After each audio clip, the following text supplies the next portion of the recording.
With us in the studio is former diplomat and independent commentator Tom Wheeler to discuss the issue. Good evening, Mr. Wheeler. Thanks for joining us.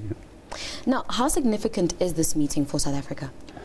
Well, I think Germany is one of South Africa's major trading partners, number 2 in the world, I suppose, after China.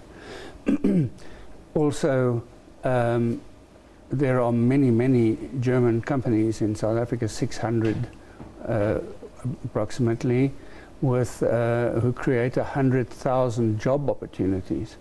So economically, Germany is very important for South Africa.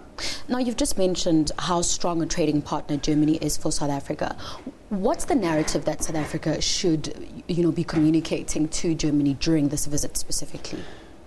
I think the security of their investment, the appreciation for what they're doing, the fact that, big companies like Mercedes-Benz and BMW and others have big factories here, which are very important for our exports, as well as for the domestic market.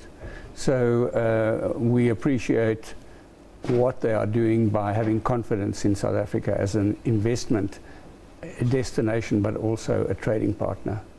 But let's shift focus a little bit and look at the unfavorable and almost very contentious issue of the ICC. How is the Western world viewing this? I don't think it can view that in a very favorable light, particularly in the circumstances that South Africa has decided, or rather is considering pulling out over the Bashir al-Assad. No, it's Bashir. I've got the wrong president there, the president of Sudan.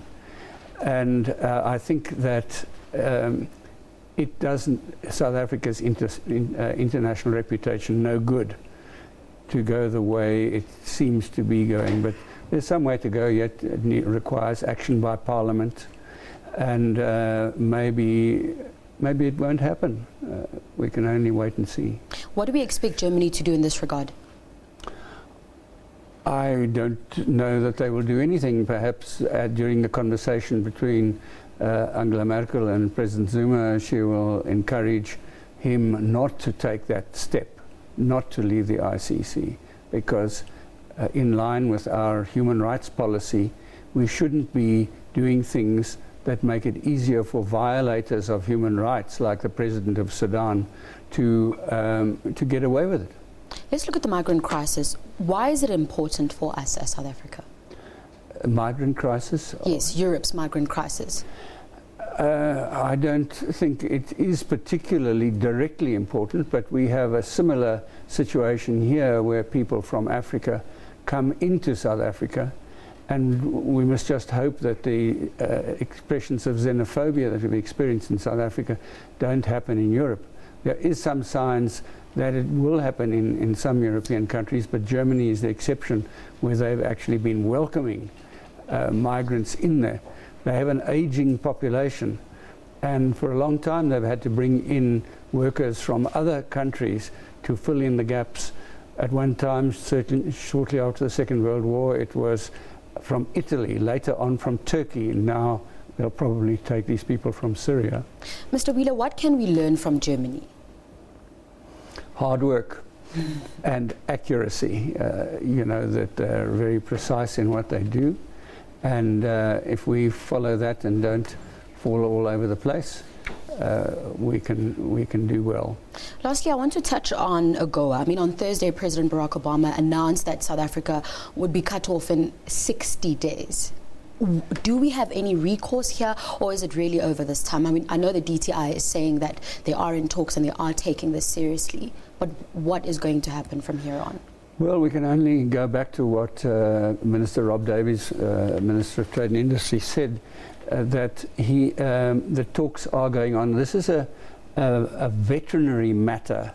It's about animal health, and South Africa wants to be sure, by discussions with counterparts in the two countries, that some of the animal diseases that exist in the United States, in chickens, in beef, and in pork, are not transmitted to South Africa.